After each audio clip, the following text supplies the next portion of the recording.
participants going into the details about different specialties, but overall, we'll love to hear about these experiences from our presenters. And post-match, I'm excited to hear some stories about what our matchies have been doing these past couple months after all the stress of the match cycle. Okay, so we have, I'm going to, Mariska Kozera. So she is our a 2022 graduate, so from last year's batch, and she matched this year in internal medicine. So hopefully she's ready to present, and we can all hear her through the speaker.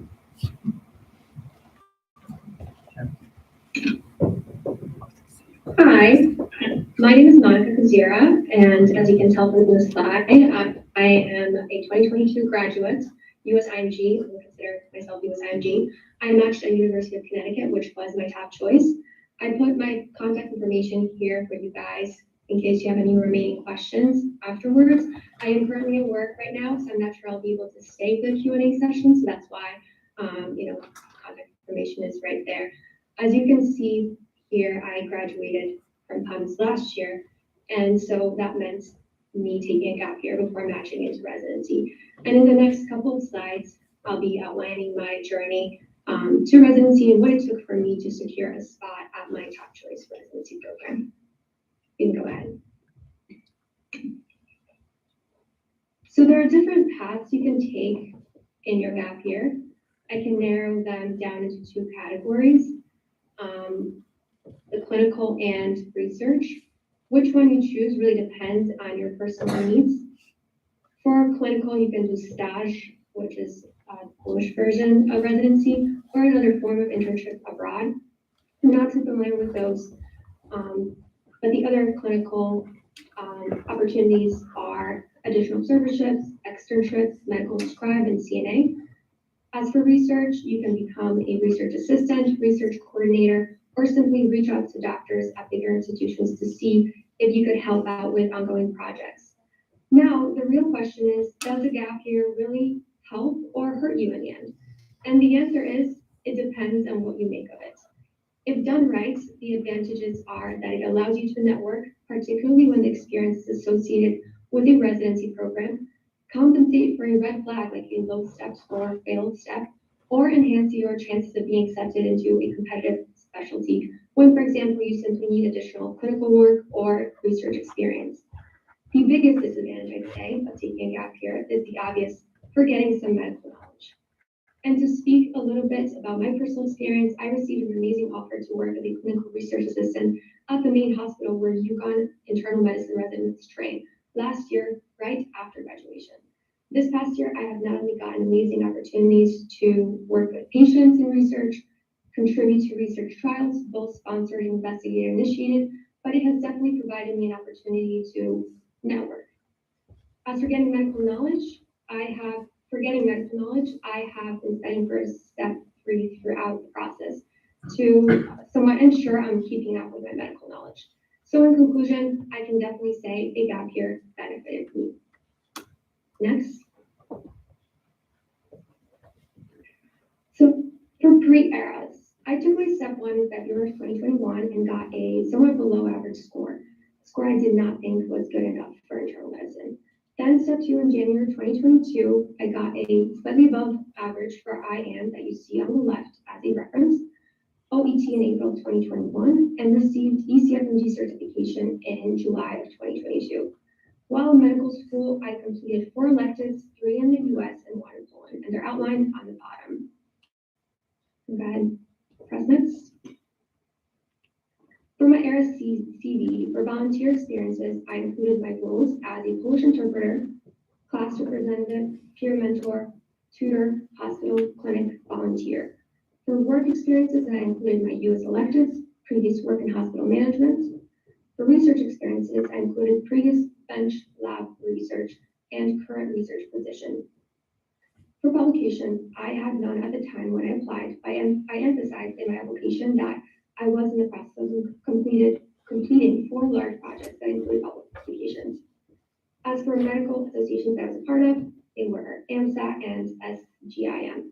I received 1 award during my time at PUMS, and I submitted 3 US and 1 PUMS LOR. You can go ahead. Personal statement. Some of the tips for personal statement include start very early to give yourself enough time to brainstorm, write, and revise.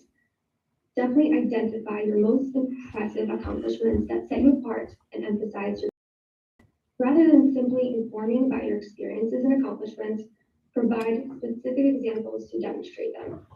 Make your personal statement more engaging by using stories and anecdotes to illustrate your points. To give you an example, my personal statement included incorporating my passion for playing the piano to demonstrate how putting together a difficult piano piece was similar to solving internal medicine cases, as well as including experiences with health inequity as a Polish immigrant in the USA. And there's a little script of that on the bottom. You can read that. We'll go ahead and press next. For my program search, I used a combination of matching residents, Resident Explorer, Residency Explorer, and Frida to create a full spreadsheet. My reasoning for using 3 different platforms was that there was a slight variability of information between them all. And here is an example of what I've done. If anyone ever needs a copy or my spreadsheet, I can always send that to you as well. You can go ahead and press next. Some program search considerations are for myself, proximity to my home state of Connecticut. I only applied to programs in the Northeast. Percent of IMGs accepted. If this was unclear from the previously mentioned stats, like matching resident, etc., I would conduct my own search of the program's residents by going into the residency website and basically looking at the residents. You can call me creepy, but it works for me. Step 1 and step 2 cutoffs. I definitely paid attention to this because I was really concerned about being screened out because of my low step 1 score. Fellowships offered was another consideration of mine. As someone who hopes to pursue a fellowships in either cardiology or rheumatology, I did focus on programs with high fellowship match rates and in-house fellowships. Go ahead and press next. I applied in total to 190 programs, 136 of which were IM and 54 family medicine. I did apply to family medicine as a backup plan. And all of this cost me about $5,000, just for transparency. I received 14 interviews, 12 in internal medicine and 2 family medicine. The first IB arrived in September, actually. First or second day of the interview season. Very surprising for me, but it can happen. So be on your phones at all times. And the last interview arrived on November 14th. The image below portrays what a typical interview day looks like. This one was about 2.5 hours long, but they can vary anywhere from 2.5 to 6 hours, depending on the program and how it's set up. You can go ahead and press next. Some interview tips. Practice with as many people as possible to become comfortable with the interview formats. Even if that means reaching out to people on Reddit or Facebook, strangers, I've done all of that because going through process. Obviously, I've had friends that were matching, going through residency process, but not as many as I'd like. And start with common interview questions such as, why did you choose the specialty and what are your strengths and weaknesses? Instead of just memorizing the entire paragraph and sounding like a robot, write out full bullet points for the key points that you want to cover and convey. Research the programs, including their strengths, values, and expectations, as well as faculty members who you will be interviewing, to tailor your answers accordingly. This makes a huge difference and helps the program really gauge how interested you are in them. Become very familiar with your application as you can be asked about anything. And my general rule was, if I can talk about an experience for more than 2 minutes, I probably shouldn't be putting it on my ARAS application. Provide unique examples from your personal life to highlight your strengths in your responses. This is how you can really distinguish yourself from other candidates. And consider using a paid interview prep service such as MedMentors. I used this one, and this really played a significant role in helping me elevate my answers and draw out qualities from my experiences that seemed nothing extraordinary to me. You can go ahead and press next. As for pre and post interview communication, I initially came into this process very confused about these. So here's a short summary. So the letter of interest is a letter that is sent before receiving an interview around mid-October to the end of December. And it expresses how and why you would be an excellent candidate for an interview. Thank you letters, this one's the obvious one. Those are sent within a week of interviewing at a program. They're advisable if you are genuinely interested in the program, but keep in mind that some programs do not allow post-interview communication. So watch out for those. And lastly, letter of intent. It's sent around mid-January to end of January, and it is recommended to send this letter only to your top choice program. Next. Lastly, stay organized and make sure to meet all deadlines. Have all of your application items ready when applying. Submit your ERAS application well in advance and do not wait until the last minute. I've heard horror stories about the site crashing in the last hours leading up to the deadline, so make sure that does not happen to you. Engage in social media sites, especially Twitter and Instagram, to stay updated about residency open houses and other important information. You'd actually be surprised how much you can learn about residency programs by doing this. Don't be alarmed if you don't receive interview invitations right away. Some programs send them on set days, while others on a rolling basis. For example, my program, my top choice, decided to send them out on October 20th. So you can probably imagine the stress I felt leading up to that date. If you feel like you haven't been getting enough interviews, consider sending personalized letters of interest.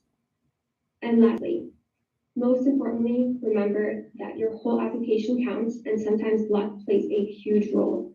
Do not sell yourself short, and don't let a single red flag discourage you from showcasing your strengths and unique experiences.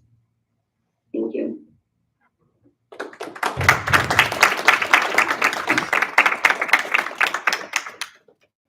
Thank you so much for all this great information.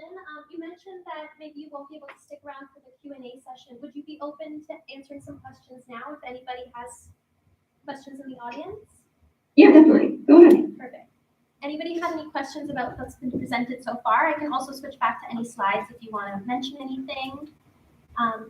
As Dr. Monica also mentioned, that she has her information up if you would like to contact her separately, because I know it is, some people don't like to speak in a full room.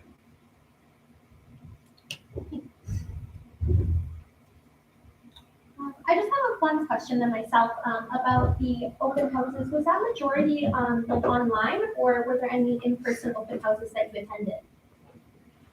Majority of them were online. Actually, all of them were online. Can't think of one program that had in-person open houses. When it comes to interviews, some programs do offer in-person interviews, but I think it's only family medicine programs that I've had that happen with.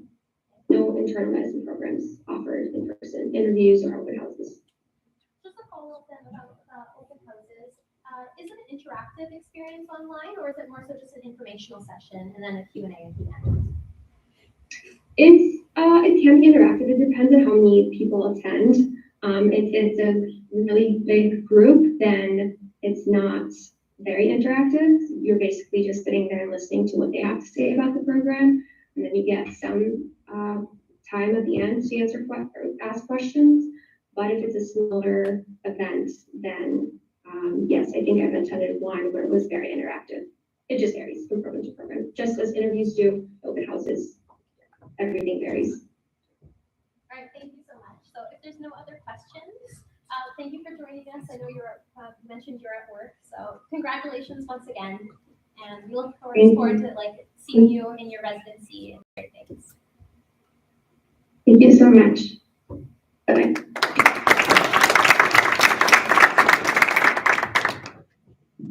So we have 3 more presenters, some of our in-person matchies. So we'll just invite them up. Over you and just. Good evening, everyone. Good evening, Kira. Hope you're all doing well. Before I start, I just want to say congrats to all my colleagues who are here and those who couldn't come. It's honestly amazing. Like the only thing better than matching is seeing all your friends match too. It's like a collective experience. It feels so amazing watching my friends who the close ones and maybe not the ones like you just see your friends win. You kind of get inspired by everyone. It's kind of amazing. But yeah, my name is Firas Darwish. I'm fourth year right now at Holmes, and I'm from Ottawa, Canada. And I matched at my number one program, USC Rockford. It's a family medicine program.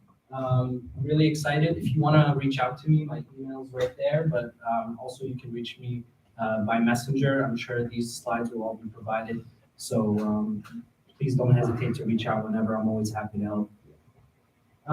So this slide is titled pre-ERAS, but technically there's stuff that happens after. So let's call it extra ERAS, things that, maybe not related. There's some numbers, there's some, electives that I did there. But I guess the main takeaway advice that I can give from personal experience is try to get your steps out of the way before you do your electives. I know sometimes with timing it's hard, but I recommend step one early, second last year, and then step two late second last year, right before you get started on your electives. Because believe me, when you're doing your electives and you're prepping for ERAS, the last thing you want to do is like study even more for step two. So if you knock it out of the way, you can kind of focus. You can focus on stuff a little better. I did 4 electives, 1 in Poland, PEDS, but I did 3 in the US. I did family medicine. I'm going to plug the AMSA elective because honestly, it's the elective that inspired me to choose family medicine ultimately. I just kind of felt like this is what I want to do. I felt the happiest. The IM electives that I did cardiology and nephrology. The reason is because at some point I wanted to do IM. I figured these are the specialties that interest me the most, nothing else. And I figured exposure in these fields would kind of solidify my love. But I noticed that didn't really go the way I thought it would, but we'll get into that later. But yeah, so try to, if you're gonna apply family medicine, get a family medicine elective. A lot of programs require an LOR from a family medicine physician. US is obviously preferred, but if you do one in Canada or elsewhere, it's better than not having one. So if you want to do family medicine, do a family medicine elective. Personal statement, probably the most underrated part of your application. I cannot stress how many times my personal statement was brought up during interviews. And the programs that brought it up, I kind of put a little higher because it kind of showed me that they really cared. And I guess the best thing I can say about personal statement is, as the name implies, make it personal. Make it so that it's something that can only come from you, not something that, something generic or something that kind of reads like, anyone could have written it. That's not to say that people don't have similar experiences, but you have to put your own twist on it, make it something that makes you memorable. For example, me personally, I've kind of lived all over the place. I lived about 12, 13 years in Lebanon. I lived 10 years in Canada, and recently over 3 years here in Poland. I've been all over the place for different circumstances, and I kind of used that in my personal statement. I also did research in undergrad with indigenous peoples and underserved communities, so I kind of used that as well to showcase my interest in underserved communities. And I guess if you're a non-US IMG, you kind of want to answer why the US. It's something that they might ask you about. So try to kind of tie everything together in a way where it kind of makes sense and the whole story connects in really cohesive ways. So look online, read some examples, get a general idea about the styles and how to draft it, and then make sure it's not longer than a page. In ERAS, you can preview it. If it goes over a page, cut it down. Read it a billion times. If you're like me and Canadian, make sure you write it in a US way. So don't write OU in favor or color or something. write it in the US format, and get people to proofread it who you trust. And I don't mean like friend, like you trust, like I mean like they will give you like really good constructive or even harsh criticism. Read it out loud, because you don't like there's so many times something reads out loud way worse than in your head. So read it out loud, make sure it sounds good, and then it took me 5-6 drafts just to have something that I was comfortable submitting. So take it very seriously. ERAS CV, a volunteer experience. I put up my, it's mainly POOMS, AMSA, HASA, book club, you know, all the stuff that I did here. I was kind of introverted in undergrad, so most of it was here. Work experience, I had 2 research assistant jobs in undergrad. I wrote here excluding US electives, and the reason why is because I didn't include them, because I was under the impression that you shouldn't put them, because you're not supposed to put unpaid work like electives as work, but I know people who put it and everything turned out fine. I didn't put them, everything turned out fine. So do with that information what you will. Research, one in undergrad that didn't really go anywhere. It went somewhere, but it didn't get published, and then in POOMS, still ongoing. So I have no publications, and I still did it. Awards, just mainly from POOMS, and letters of recommendation.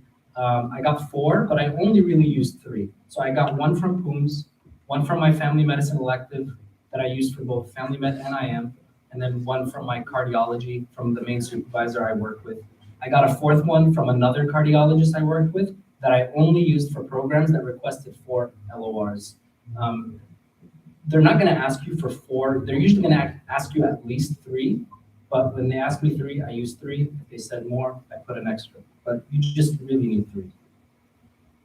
Where do you find programs? It was mentioned earlier, Residency Explorer. It was honestly my main tool because it allows you to filter programs based on your needs. So I'm a non-US IMG. I can only really consider programs that take J1 sponsored applicants. So this is a great tool to filter out all those other programs. And I think the important thing is it shows you how many of the matched people there are non-US IMGs, because you want IMG-friendly programs. Just because a program takes IMGs doesn't mean that they will.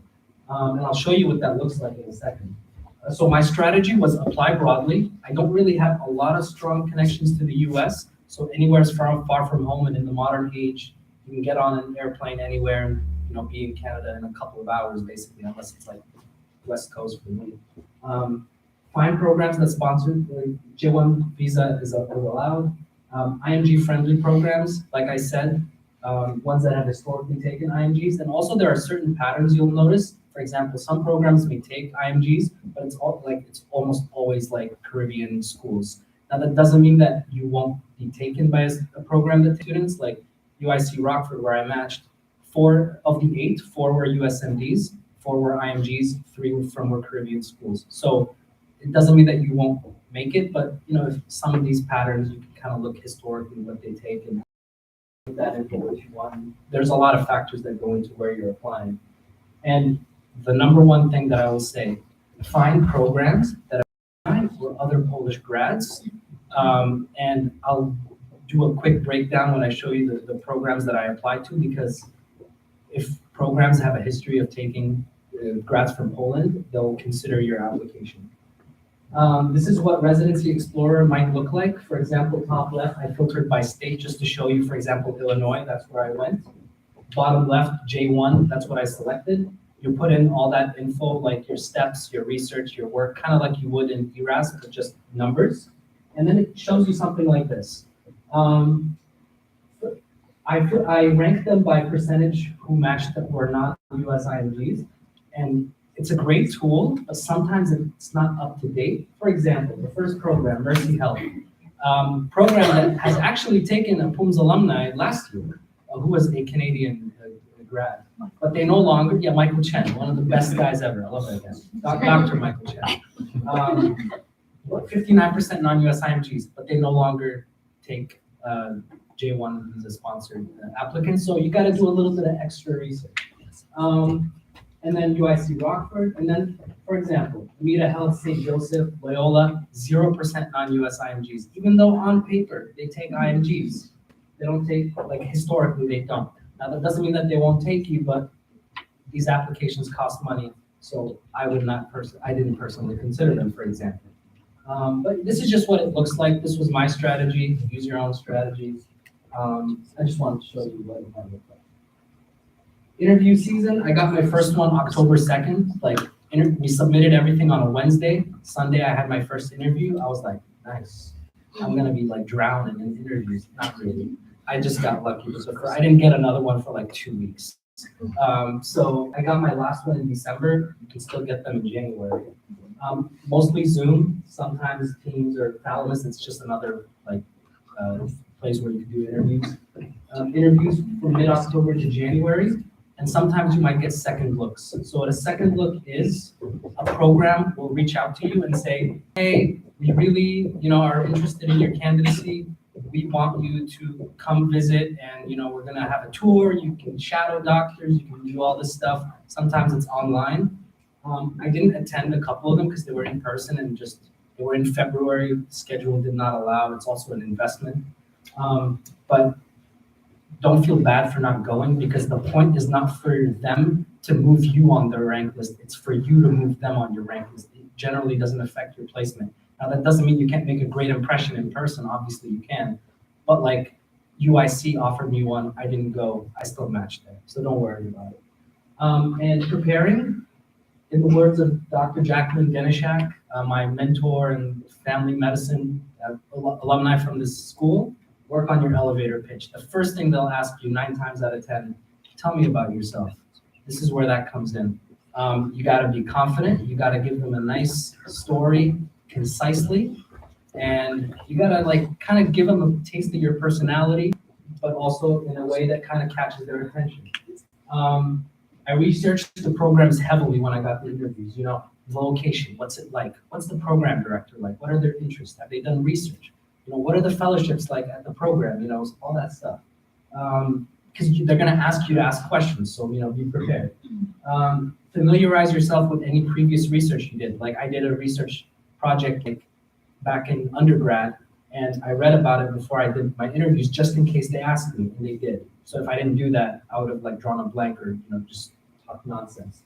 And take good notes when you're done your interview, because a lot of the minute details, they will impact your rank lists later on.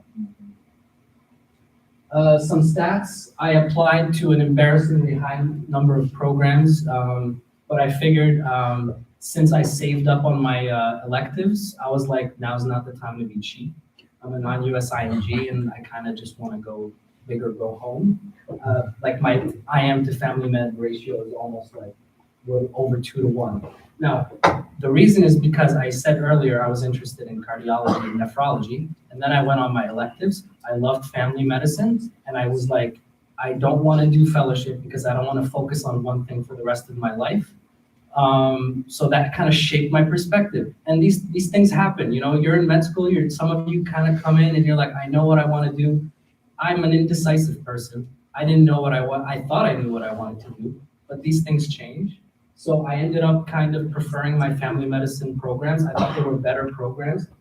And I wish the numbers were flipped, but it didn't matter in the end. But if you do apply IM, use your signals. If you have a geographical preference, do it, but use them strategically. Of the programs I signaled, 2 actually gave me interviews, and it's because I signaled them because they have PUMS alumni. I got 8 interviews and I ranked them all because I felt like I could work at any of them. And these are the programs that gave me interviews. And I mentioned earlier the importance of finding programs with Polish grads or PUMS alumni. DMC Huron Valley, student from Warsaw, first year, second year from Gdańsk. Roger Williams in Florida, 2 PUMS alumni. UIC Rockford, associate program director from PUMS. Wheeling, current PUMS alumni. Ascension St. John, 2 PUMS alumni who couple matched. The only ones were DMC Sinai Grace and Suma Health didn't have any Polish associated students, so 6 of the 8. That's pretty, I felt like this was eye-opening for me, so use that to your advantage next time. Post-interview thank yous, I only send to like my favorite programs, address to PD, CC it to the program coordinator. Some programs discourage it, so don't do it. And I sent the LOI to UIC Rockford. And things that I considered when ranking programs are, is the program director cool? Is this someone I want to work with? Is this someone with the faculty that's going to support me throughout the 3 years? Do the residents seem happy? Do they have a sense of camaraderie with one another? Or are they kind of down and feel like they're forced to be there? Do they joke around with one another? Is the program unopposed? I think this is important for family medicine because, for example, UIC Rockford, unopposed, you're gonna do OB rotations. Unopposed means that the only residents there are family medicine residents. So if there's a delivery, you're not competing with OB residents, you're doing it. You take charge. I think that's great for training. What is the call schedule? If they had 24-hour call, I didn't like that. And what's the cost of living in the area, which is pretty self-explanatory. And advice, generic, build connections, apply strategically. Work hard on your USMLE exams, but also your internal exams. How well you do here is present on your MSPE, which is your medical school performance evaluation. They'll know your class rank. They'll know how well you did on your core rotations. I'm not saying these are make or break, but if they look nicer, it's nicer. Be honest in your personal statement. Don't write something like generic, like I said earlier, but make it personal. Rank based on where you think you'll get your best training, but also where you think you'll be happiest. Do you have family there? Is it close to family? A big reason I ranked UIC Rockford is Holmes alumni, Dr. Michael Chen, he matched in that city last year, and I figured it would be nice to go to somewhere where there's a familiar face. And also don't rank on perceived chance of matching, just rank based on your preference. Practice your interview skills with friends and family, showcase a passion for your specialty of choice, and be polite during interviews. Always thank who you're talking with and just be nice. Don't compare yourself to others, number of interviews, perceived red flags, and for the love of God, don't go on the Reddit spreadsheets. Basically, these are places where anonymous applicants put in their stats and their interviews and who am I signaling, who sent me second, don't go there. It's gonna depress you, so don't go there. And then the most important thing is create a strong support system. It's exciting, but it's also tough. There's gonna be times where you feel down, maybe you haven't gotten an interview in a couple of weeks, or maybe you have a bunch lined up consecutively and it's too much to handle. It's nice to have a good circle of family, friends, loved ones who you can talk to, decompress, and just kind of bring you back down to earth and make you feel confident because you're gonna be fine. And that's all that I have. If you have any questions, always feel free to reach out after. But thank you so much.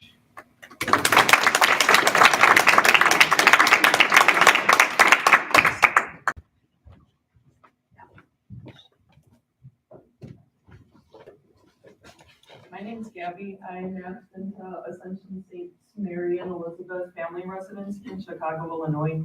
It used to be just St. Mary's, but then I combined with St. Elizabeth, which is like down the street, so now it's combined.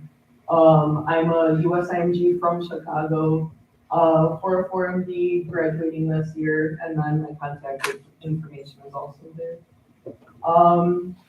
So I took the step one in Berlin on October 25th of last year. I would recommend knocking this down as soon as possible. Just like even step two, knock it out, OET, everything. You want everything done and you want your application to be complete before you move on.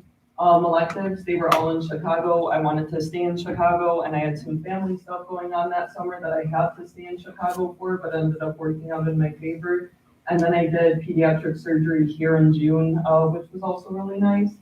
And everything I submitted the day and time exactly that it opened. I wanted everything in on time. Everyone says to get the application in as soon as possible because if you wait too long, some programs might just pass you up entirely. Personal statement, I actually started in February of last year, so it was really early. But I remember we didn't really have classes going on. We didn't have any finals. So I was like, it's the perfect opportunity to get a head start on everything. So I didn't really know where to start with this, but one of my friends had matched into a different residency the year before. So I reached out to her and started picking her brain for some ideas. And I ended up focusing on my love for geriatrics, as I wasn't sure if I wanted to do family medicine or internal medicine at the time. And I figured geriatrics I could use for both, because you could do a fellowship in geriatrics from both paths. And I used my grandma as a major part of it, which programs really enjoyed. They enjoyed the personal connection that I made to medicine with my grandma, and I actually got like a decent amount of comments on that. And I was a scribe for a geriatric clinic before coming here, so I was able to use it in the statement as well. And I know for us to not send it to close people, I actually sent it to my brother, fiance, and my like best friend that had matched. And my brother like was the harshest critic I've ever met. He sent my personal statement back to me and was like, "Are you sure you even want to be a doctor?" So I had to go rewrite the whole thing. So I had around 6 drafts. I kept editing, sending out, getting back until I got the perfect statement. So for my CV, a lot of it I ended up putting from undergrad just because I wasn't sure if I was supposed to include it or not. And I felt like the stuff I did in undergrad was still pretty significant in my life. I could still talk about it. So I ended up including it. It never really came up. The publication I did wasn't that serious. It never came up. Research never came up. Most of my experiences weren't really like touched on. And then letters of rec, I had 3, 2 from family medicine and 1 from internal medicine. All from the electives I did. I didn't use any from here, just because I didn't end up needing them. And so how I decided where to apply, since I'm a USIMG, I had 700 programs to choose from around from family medicine. I didn't have a cap, I didn't need a visa or anything. So from this point, I essentially did it by location. If I didn't want to live there, I wasn't applying. So basically, if it wasn't like a major city or close to a major city, I wasn't going to apply there. And then I didn't want to live on the West Coast, and I know there's not really any family medicine programs that are IMG friendly other than maybe California. So that left me with the Midwest, the East Coast, and then Florida. And then after I narrowed down by location, I went through all if they had step 1 and step 2 cutoffs, and if they even like took any IMGs of any sort. And then if there was even one, I think I ended up applying. And then if there was none, I still ended up applying, which I honestly regret, and I wish I didn't, because chances that you're gonna get chosen, even if you get an interview, are probably pretty slim. So statistically, I applied to 188 programs total, and I knew I wanted to do family medicine more than internal at this point, and probably had a better chance. So I did 135 family medicine and then 53 internal medicine. And from this, I received 15 interviews, 12 were from family, 3 were from internal, and I ranked 14. One of them was from a program in Chicago. I don't even know why I applied to, because I would never move there. It's one of the most dangerous parts in the city, and I just have no interest of working there. And it was also very hard scheduling an interview, so I ended up emailing them and telling them I'm going to be turning it down. So that's a list of everything. My interviews went from, it was probably like the 2nd week of October until like the 1st week of January. I tried getting them done as fast as possible. I didn't want any in February. I didn't want any later. I was stacking like 3 a week at some points, which was honestly really hard. But I would rather get it out of the way than extend it, because that's just who I am. So then my advice for you is to try and decide what you really want to specialize in before even applying. Like after I submitted the application, I was like, why did I even apply internal medicine? I don't really want to do internal medicine. The only reason I like thought about it was in case of a fellowship, but I don't want to do a fellowship. I'm done like competing with people and everything. So I ended up wanting to do family medicine. And then my biggest like advice is email programs that you have a connection to after submitting your app. A lot of people say to wait until like later in the season to like email programs with letters of interest. But I found that I like waited too long for some, and there was like no chance. And the program I matched at, I had actually emailed, and they gave me an interview like an hour later. So it's really important to reach out if there's somewhere that you like are dying to match at and you have a reason. So I had like emailed St. Mary's, and I was like, I'm from Chicago. I could speak Spanish, English, and Polish, and like that's the majority of communities in the area. And just like let them know, and then they gave me an interview, loved me, and then ended up taking me. And then if a program does not historically take IMGs, I would not apply. Mostly Minnesota and Wisconsin just like never responded to my application because neither of them really take IMGs. And I thought like maybe I could break through into one of them, but it didn't end up working. So that was a waste of money. And then I noticed as a US IMG that location of where you're from ends up mattering, and I'm assuming where you end up doing electives, but I did all mine in Chicago, so I wasn't sure how that ended up affecting me. But basically all my interviews were from the Midwest, and then my fiance's from upstate, New York, so I ended up emailing some of those programs. They gave me interviews. But minus those, all the interviews I got were from the Midwest, and I applied to a lot in Florida because historically they take a lot of students from here. But I got 0 interviews from Florida, so I wish I just didn't even apply there because I would have saved a lot of money. But maybe if you end up doing an elective there, it could help. And then find out what is most important to you when ranking. So for me, it was obviously location. I wanted to stay in Chicago or close to Chicago, and then my fiance wanted to be close to upstate, if not close to my family, close to his. So those were the major things. And then just like the vibe the program gave off, if you thought you would get along with the residents, if the program seems supportive, you don't want to be miserable for like the next 3 or however many years your residency is. So I just really went about how I found myself living there and enjoying my work situation on top of my outside of work situation. And everything else was just other things to consider, but these were the most important. And that is it.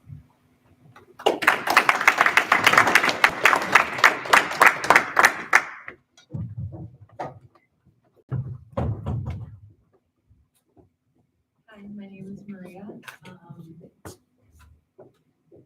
I'm from Toronto, Canada. I'm from the 404 MD program. I'm graduating this year. I am a non-US IMG applicant and actually couples matched with my fiance who graduated last year as well. And we both matched into University of Vermont Health Network, whatever, it's a long thing. In Plattsburgh, New York. It's on the border of Vermont and upstate New York. And that's my contact information. So pre-ERAS, I wrote my step 1 in Berlin, October 11, 2021. I remember that day very well because it was Canadian Thanksgiving, and I was really sad because I was alone in Berlin. Then I wrote OUP in Warsaw on March 19th. Then I wrote step 2 in Toronto on June 27th. And then right after my step 2, I started my family med elective in Toronto. Before that, I did my pediatric surgery elective at POMS here in June. I was in the earlier group, so it actually ended end of May. So like I said, I started the family med elective in Toronto, Canada. That was in July. Then I did IM in Brooklyn, New York in August. And then I did TEAS in Chicago in September. So I submitted all my stuff right where it opened. I tried to get everything done on time as soon as I could. July 2022, I also attended the Family Medicine Conference in Kansas City with my fiance, which was a really good time. And then I did my program research kind of around the time of the conference because there you got to meet programs, so it was important to kind of know what you're looking for in a program and whatnot. So ERAS, just a quick rundown. I had 6 volunteer experiences. I had 5 work experiences, and this included the US electives. I didn't really include a lot of stuff from undergrad, except stuff that I did in the last year of undergrad, because I wasn't sure what to include and what not to include. I had 2 research experiences, one major one from undergrad, and then another one from POMS. I had 0 publications at the time. Med school awards, I had 3 academic awards, and then medical associations. For LORs, I had, because I dual applied to family medicine and IM, I mostly wanted to do family medicine, but as a backup, I applied to IM to just be close to my fiance because he just applied to family medicine. So in larger cities, I ended up applying to IM. So for Family Med, I did 3 LORs. 2 of them were from the US, one was from the Canadian Family Medicine one. And then for IM, I included an extra one from the head of IM from PUMS. So what should you look for when you're looking to apply to programs? This is just like some information and some of the stuff that I use to kind of filter programs out. I am a non-US IMG, so obviously I filter out by visa. That was the #1 thing. I started my research earlier. I started some light research at the conference, like I previously mentioned. Before researching programs, I set a number of criteria of what I was looking for in a program. So obviously, #1, does the program offer visas? If it didn't, you can't apply to it if you're from Canada or from like not in the States. Then I look for non-US IMG friendly. Look at the percentage of the grads. I think Ross mentioned this because it was like important. Sometimes a program seems like they're IMG friendly, but then when you look at the breakdown, they like had no non-US IMG students for like the past 10 years. So then you're like, obviously I'm not gonna apply here because it would be a waste of money. So some program characteristics, I personally wanted to do like unopposed rural family medicine. So that's something that I look for. Sometimes students want like an opposed program in a larger city. So that's some criteria to consider. You want to look for location. I wanted to be kind of closer to Canada. So we looked in states closer to the Canadian border, like up to New York, Illinois, Ohio, Michigan. Fellowships. Do you want to do a fellowship after you're done residency? Program focuses, for example, on procedures, like do you want to do a lot of procedures? Do you not care for procedures? Do you want to do women's health? Do you not want to do women's health and whatnot? Step 1 and step 2 cutoffs are something that you should also consider. And number of US experiences. I actually didn't end up getting an interview at one of the programs that my fiance did because I had 1 Canadian elective and then 2 other were US versus because he took a year off, he did an extra elective in the States, so he had 3 US, 1 Canadian. So I actually didn't end up getting an interview at one of the programs and that was the reason why. So that's something to keep in mind.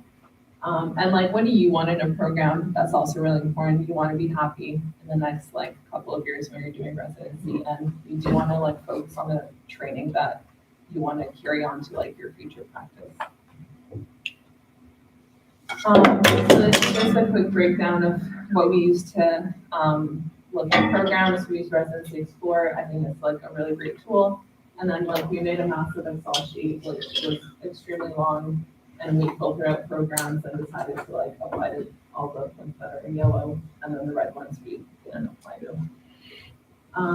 So I narrowed it down by location and percent of non-US IMGs. Our secondary criteria was unopposed programs over opposed because, like I said, we both wanted to do rural family medicine.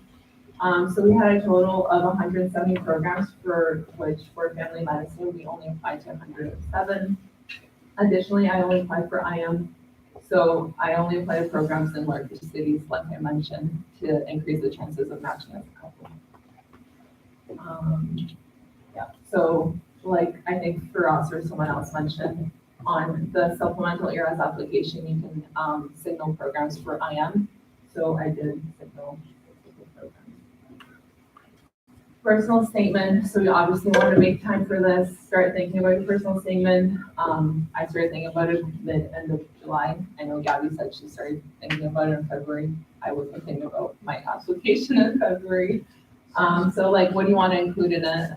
What do you want to focus on? You want to do lots and lots of editing, rereading, always ask other people to read it. My fiance, he like destroyed my first personal draft, which was really mean, but whatever.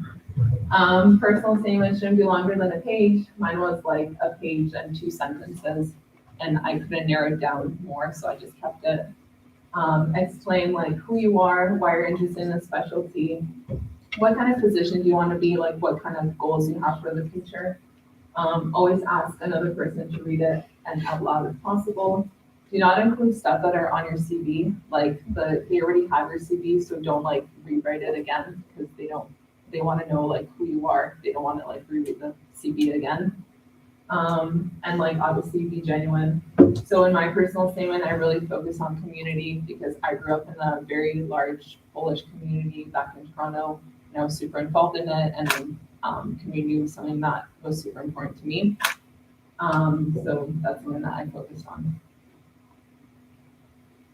So interview invites can start as early as the day after ERAS. That's when I got my first interview. I remember I was walking to my last day of my Chicago elective and I got the email and I was like, oh my God, this isn't real, but it was anyway.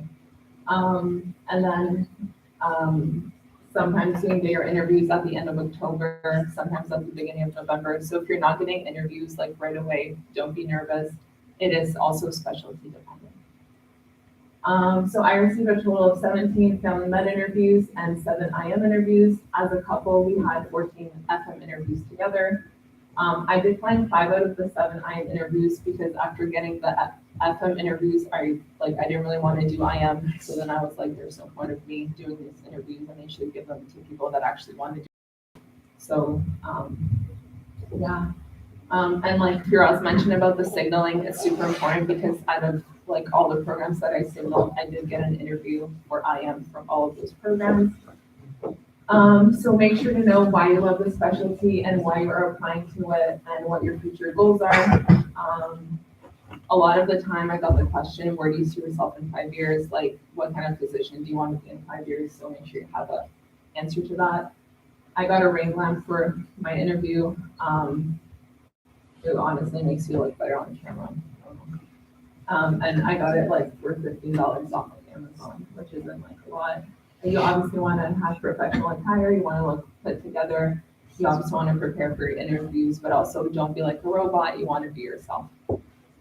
Some of my interviews were in person, so that's something to keep in mind. The program where we actually matched that, it was one of our like later interviews. It was right before Christmas. And it was in person, and I actually preferred in-person interviews because not only did you get to see the hospital, you got to like meet everyone and you got to kind of feel the vibe of the program, which I think is better than doing it online because online sometimes you can't really like feel it out if you would be a good match for the program.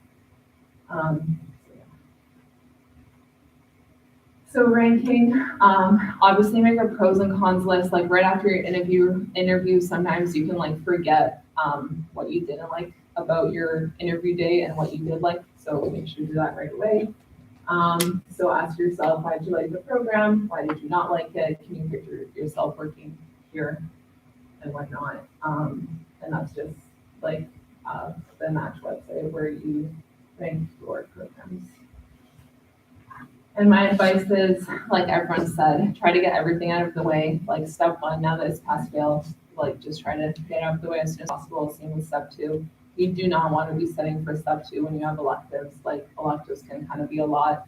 I remember my first elective was for like 12 hours a day. And then if I counted commuting, it was like from 7 a.m. to like 9 p.m. So it was kind of a lot. And I wouldn't have been able to study for step 2 during that time. So I'm glad I got it out of the way. You want to research your programs early and decide what specialty you want to apply for, because then that way you can also cater your statement and kind of prepare and apply more narrowly instead of like broadly to everything, because it also is expensive. Obviously, be yourself on your applications and during interviews, make sure you know what you put on your applications. Stuff and then you forget about them. Then you get asked about during the interview, and then you're like, I don't know, did I end up putting that on my application or not? So you don't want that happening. You do want to show dedication to your specialty. It doesn't matter what your specialty is, but if you really want to get into that specialty, make sure you show that you're genuinely interested and it's not just like a backup. This is especially important for family medicine because a lot of people just apply to family med as like a backup. So if you truly want to do family med, show that you're actually interested in it. And then enjoy this time with family and friends and soak up the last bits of medical school because it's going to soon end and you're going to have to work for 8 years. And that's it. Thank you.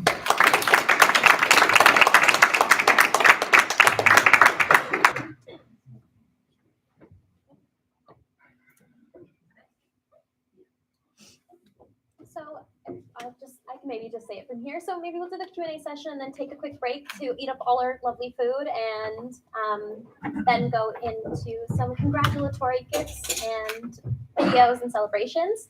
I guess I can start off the Q&A because I have a list. You guys mentioned signaling for IM. Is there anything similar, or is it like in other specialties, or is it just IM? Other specialties. I don't think, or did family medicine?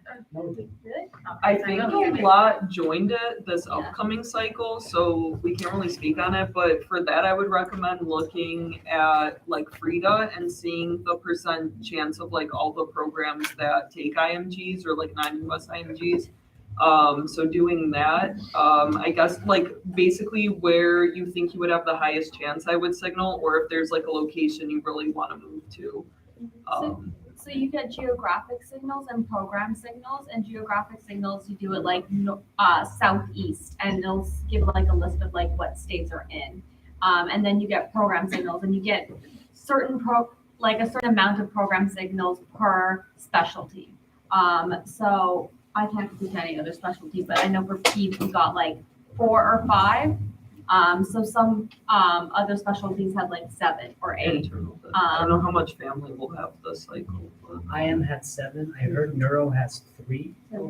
Surgery has, peds has. Also, there's parts where they ask you if you have a preference for working in a community program or like a urban. They also ask you about like more like there's like essay style questions, but you have really short responses. yeah, Like they're the shortest. they're like you two could put like sentences. yeah. Okay, so signaling is not just like a click of a button. It's actually like It's a like a little. whole application, and I Yeah. recommend like doing it like way ahead of time because it's due way before like ERAS is actually due. I think it was due the first week of It was like The halfway second week of through September, and then ERAS is like last week of September. But honestly, the hardest part is getting your answers below like the 200 characters they require, because it's literally a sentence and that's all you could put. So And it's then- called your secondary application, and the emails are kind of sketchy, so just pay attention to that, because I think the links were kind of buried for, at least for me, I don't know about you guys, and my first link didn't work. So pay attention to all the emails they send you, especially once you hit like August, September, just heads up. It was supplemental applications were new this cycle. I think they had started the year before for OB-GYN only. And it was like optional. Yeah, it was optional. So I Totally think optional. now, I'm pretty sure Family Med's probably going to involve I think it they're as well. joining this year, but I will look that up for Yeah. sure. And just keep in Sure. mind too, for your supplemental application, unfortunately, unless they change it this year, all of your like notable experience you talk about, you can't change that if you're dual applying. So like if you're doing, neurology and family med, don't make the entire thing, or sorry, I guess internal med, don't make it all about neuro and then send it to all your IM programs and they're gonna read that because that might affect it as well. Hopefully they change that.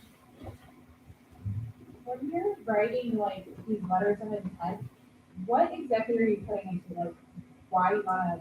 For interest or intent? Sorry, interest, the first one. I literally was just like, my name's Gabrielle Lojewski. I'm for Poznan University of Medical Sciences. And then like if it was in Chicago, I was like, my whole family's in the area. If it was in the Midwest, I would just be like, I'm from Chicago and would like to stay in the Midwest. If there's something the program has that you're interested, I remember I sent one to Milwaukee that had like an integrative health track that I wanted to do. Never heard back from them, but it was worth a try. So some programs will have a lot of OB, maybe you're interested in that. So you just research the program, pull some stuff from their website, and then it's like a paragraph at most and just send it out. Yeah, you can even mention stuff about the area. Like I know Yeah. the program where we matched, we also sent a letter of intent or interest, Interest. sorry.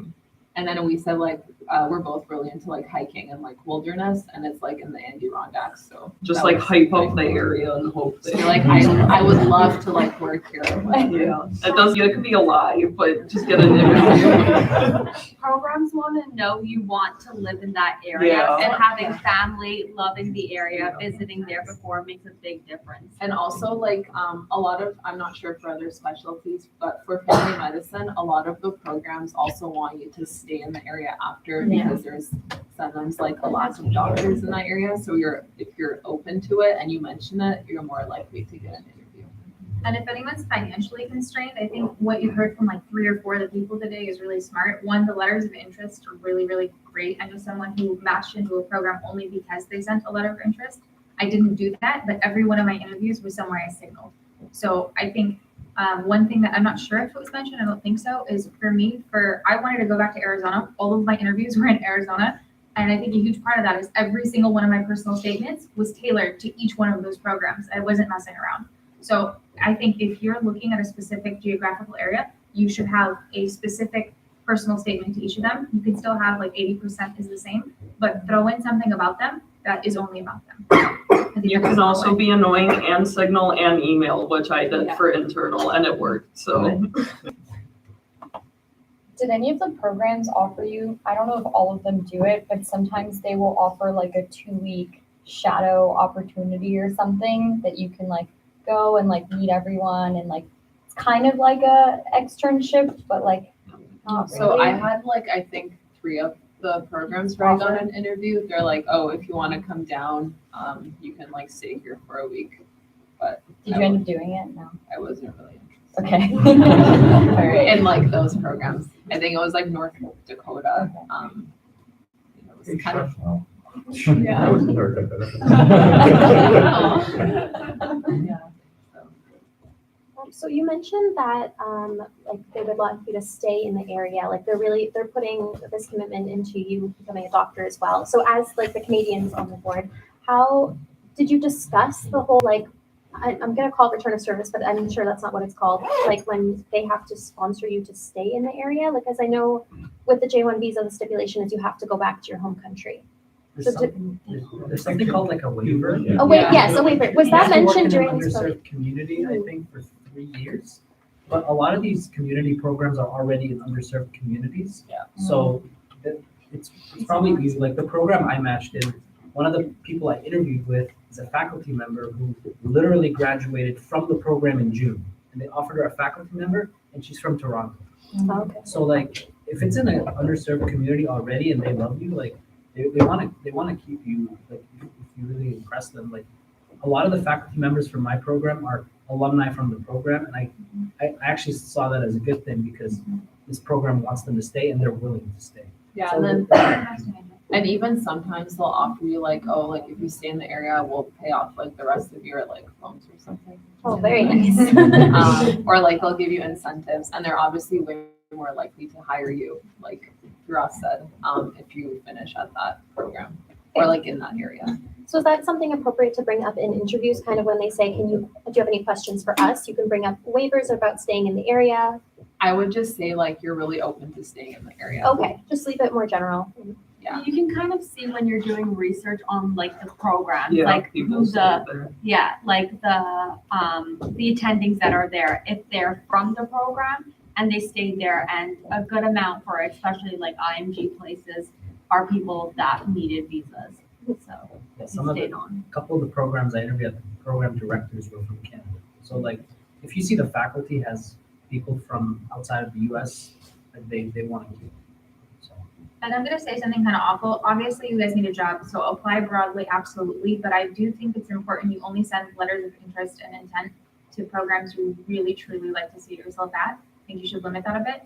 That being said, in those interviews with programs you really want to be at, absolutely, when they say, do you have any questions, ask them. Even if you're in US IMG, hey, how likely is it that a resident in your program would have an opportunity to stay with the company? Obviously, you know, if everything goes well. Because that's a sneaky way. Like you want to think about the questions you're asking and the answers you're giving to where you can tell them 2 or 3 things with what you're saying instead of just the one thing, right? And so they hear that and they go, okay, you really want to stay. You're not just coming here to go back to Canada, or you're not coming here to just go back home. So I think that's really important. It's a cool opportunity. Yeah, like I think a lot of people in my program are from the Caribbean, but they're from Canada, and a lot of them end up staying like in the area. So maybe look at programs like that too, if you're like a Canadian IMG. How's the visa process for the Canadians? Like, Well, that's a good question. Extensive.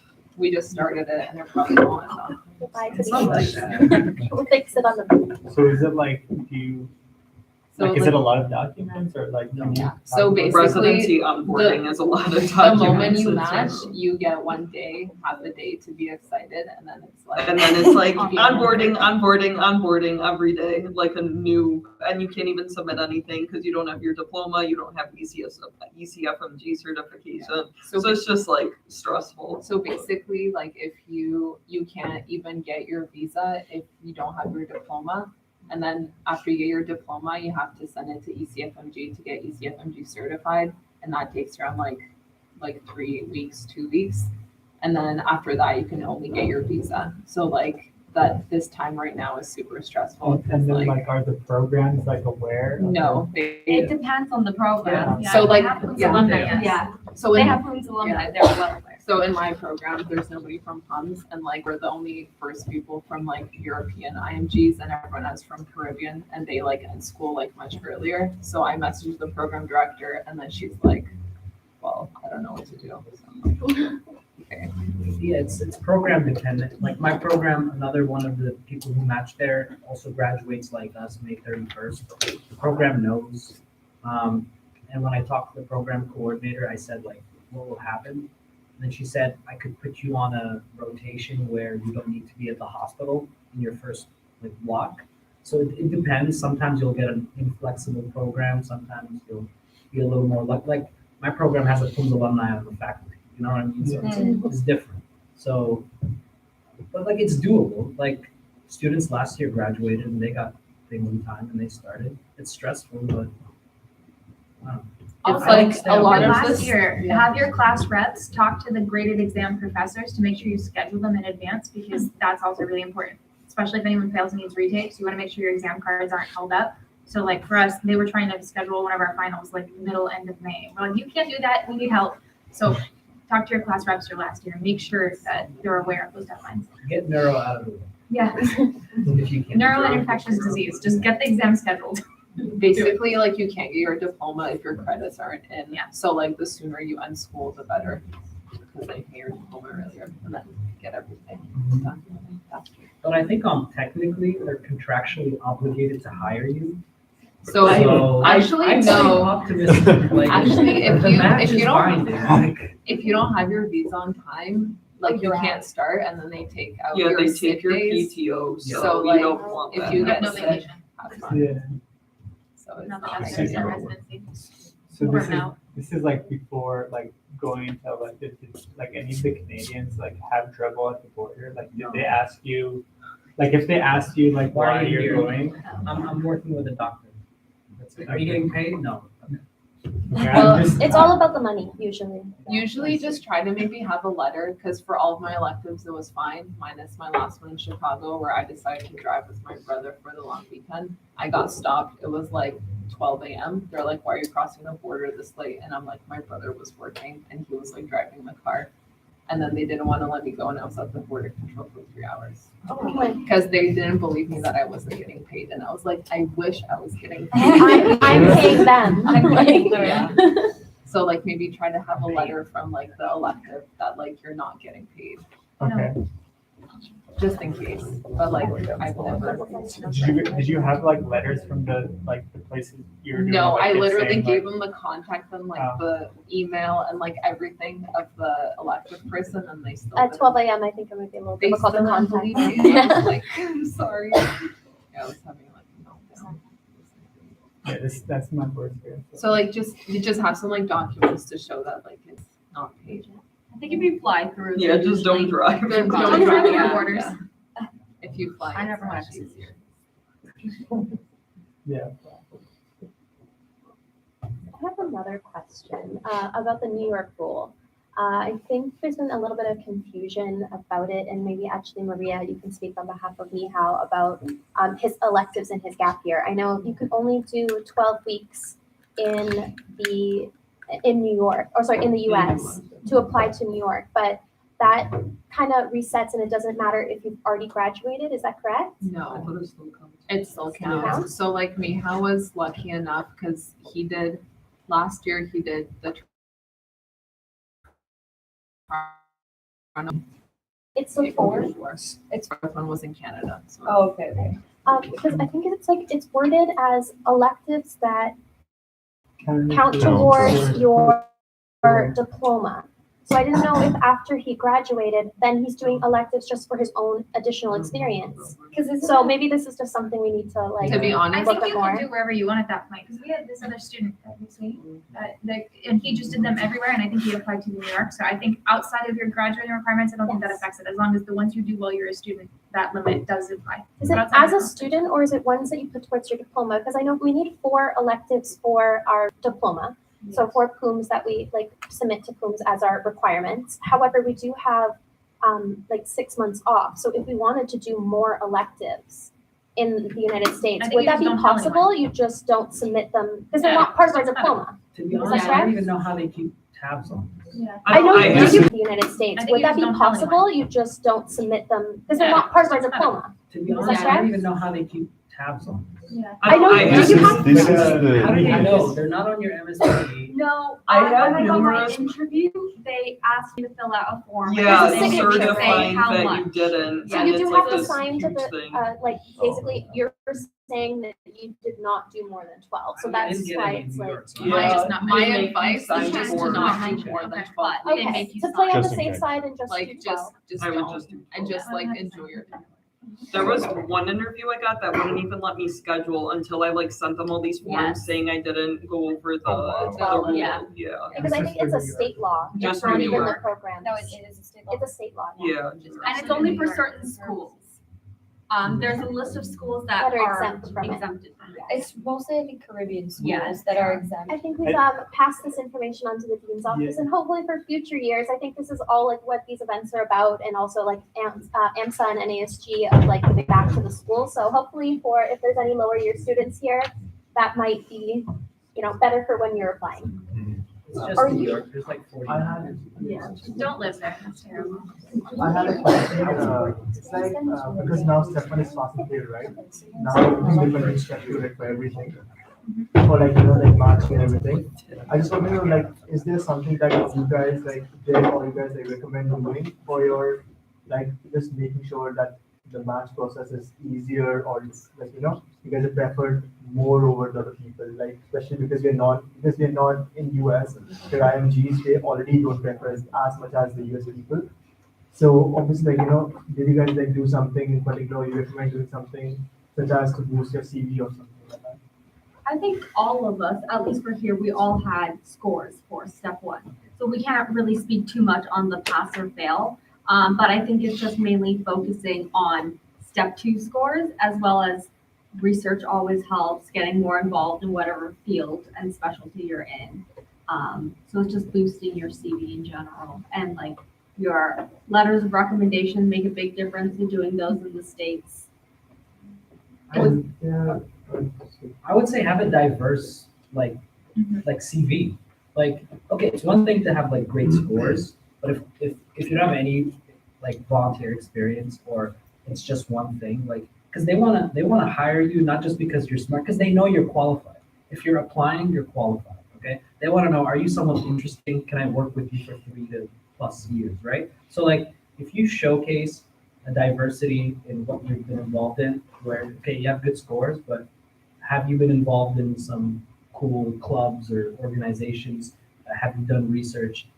Do you have any cool hobbies? I know hobbies come up in interviews. Yeah, they really So- do. No one cares about your scores at that point. At You need to just be a interviews. normal person with like fun. Like, they just want to know who you are and if like you'll fit into the program, and like if you don't fit in, then you don't fit in. And then there's honestly, gonna like be during the interview, it's not just you presenting yourself to them, it's actually them trying to sell the Yeah. programs to you.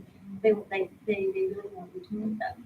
Can you get a beer together, or will it be awkward? That's what they want to know, like, right down to it. But the thing I wanted to mention at some point, because I'm not sure if we talked on this, so the way to stand out as an IMG is get good stat scores, that's it. If you can't do that, it is not the end of your journey. I am below average on both of them by a landslide, and I had to have a good reason for that, right? Everything you do, if you want like a main take home summary, is like, what is your story, make it make sense, and make sure you know it inside and out, right? So there's two things I can say to that. One, how does everything you do fit into that story? If you don't have a great step score, why? You better have another excuse. There better be something else going on that supplements why you're going to be a good physician or you're going to be great in the career you're choosing.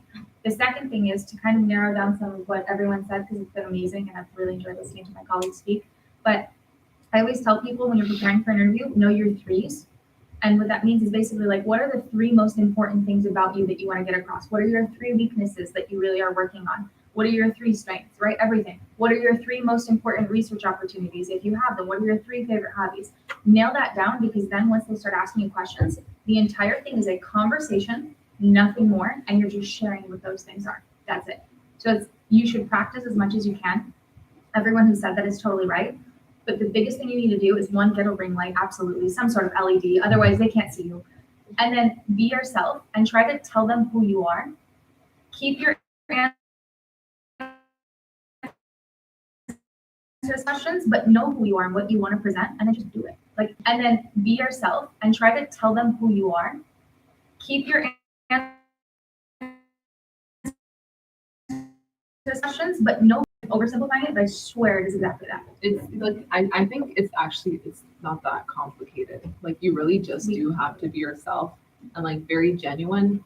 And then like, I feel like the program can sense if you're genuine or not. Like if you're rehearsing your answers, they're going to be like, okay, but like, I want to know the real you. Like, I don't want to know the rehearsed you.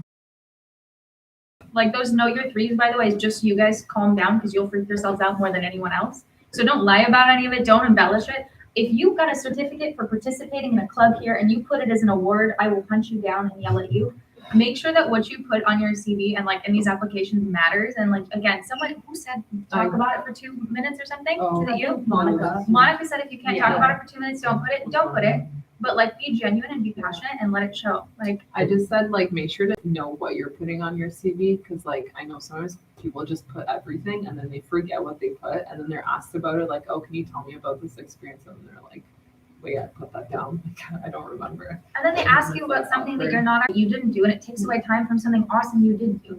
I think another way to stand out, though, that does show something about yourself is your extracurriculars. Like, if showing leadership skills makes a difference. Showing things that you're involved in outside of just academics makes a difference. They want to see you're an actual person, have hobbies, that you can go out, have fun. So just presenting yourself, even in the CV, makes a very big difference. I would also say like quality matters over like quantity. Like if you're all over the place and you're literally involved in every single club at your school, like there's something wrong. Like you want to show that you're actually like interested in like something. And if you don't have a unique hobby, get one. Because actually, I think the most fun stories we hear about are like Thomas Kivallo matched in Canada at University of Toronto. 2 years ago now, and he put that he likes to do traditional Polish folk dancing. Like that's his thing. And he goes and he competes. And he put it on there. He got asked at every single US and every single Canadian interview he went to. Like jujitsu, they cared more about that with me than no one even mentioned my step scores. So like if you don't have a cool hobby, just make one up, go start doing it. You got 6 months to a year. You'll be a pro by the time your application goes through. Yeah. And if you say you like cooking, make sure to know like what you like to cook. Because like, my fiance really likes cooking, and like they asked him like, oh, like what's your favorite recipes? And he went into like detail about like the ingredients and stuff, and like ended up like giving out recipes to like the people that were interviewing him. So yeah. I put baking and got asked what my favorite things to bake were, so you just gotta know. They did it at Boone's. They asked me specifics about scuba diving and make sure I really did it. That's what you guys did to us. It's fun. A good CV will make answering questions easy. You know, when they ask you, what are you proud of? Just look at your CV. That's what you're proud of. If you put it on there, it's gonna make everything easy, you know? Absolutely. So it's just show that you're a person with like unique interests and hobbies that you contributed to your school or your community, and also still crush your step 2. Like that goes last. You should still work hard on your step 2. We're not saying like undervalue your steps. Still, if you can crush them, of course go for it. But like, it's not the only thing. It's not the end all be all. That's the most important thing though. And actually, this is something we should have mentioned too. I think someone touched on it.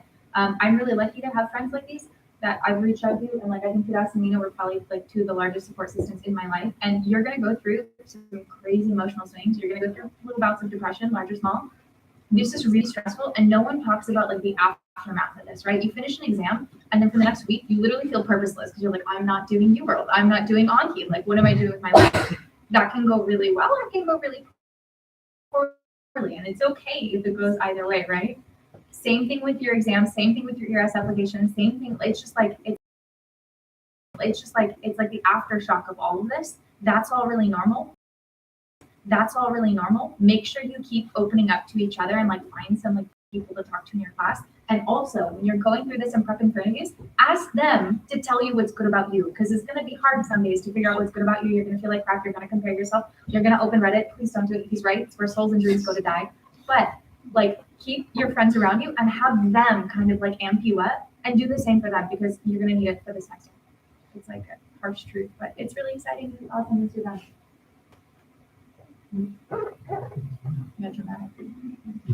Just have one more question, and then maybe we can take like a 5-minute break to finish up the food. But you guys are all in the 4MD program. So I don't know if you've talked to any of your colleagues in the 6MD program, or if you can give advice on what you've heard, just like how it differs. Because I know there's like a lot of students that maybe came straight out of high school and they don't have these undergraduate experiences. Don't waste that extra time. Those summer practicals can be awesome for networking. Do them in the States if you're going there. Get involved in research. Use that time to crush that, because seriously, it's not everything. I'm like a perfect sign for that not being everything about your application, but it is the most important thing. And these filters are real. Yeah, there's a reason programs have cutoffs. Yeah, they don't even see your name. Like you don't have a chance, right? If like you don't reach a certain amount, or you don't sign a letter of intent or something. But I think the biggest thing is to use your time wisely. Yeah, I think in 6MD, you're lucky that you have like a bit of extra time between like step 1 and step 2. So like, don't prolong step 1. Try to just honestly try to get your exams done as soon as you can. It's like, yeah, like 6 years, you're coming straight out of high school sometimes, but like we're coming straight out of undergrad. Like, it's not like we've had a lot of outside the world.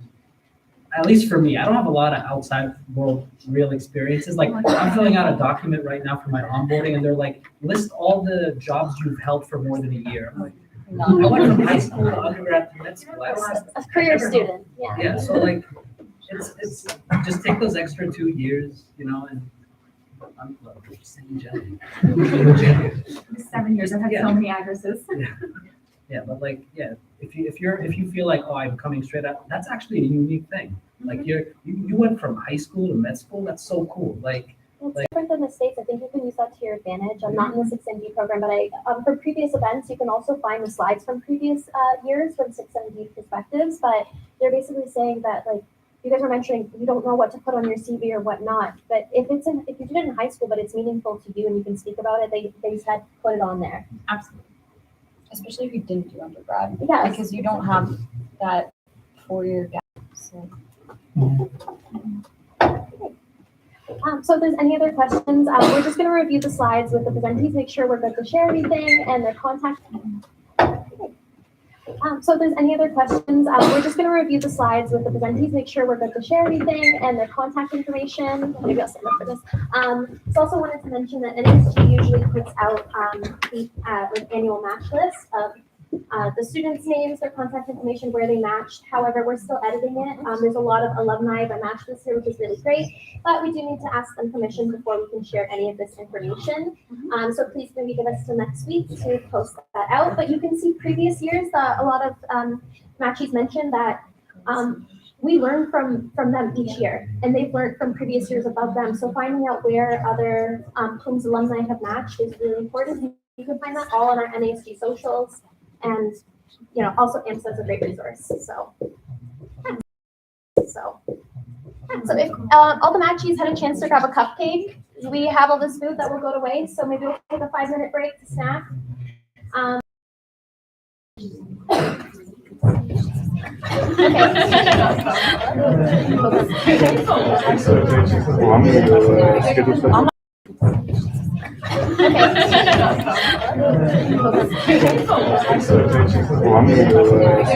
not gonna lie, I kind of want to try one of the cupcakes. What are you scheduling? Yeah, I know. Trying to do that. Yeah, I'm gonna end stream. Okay.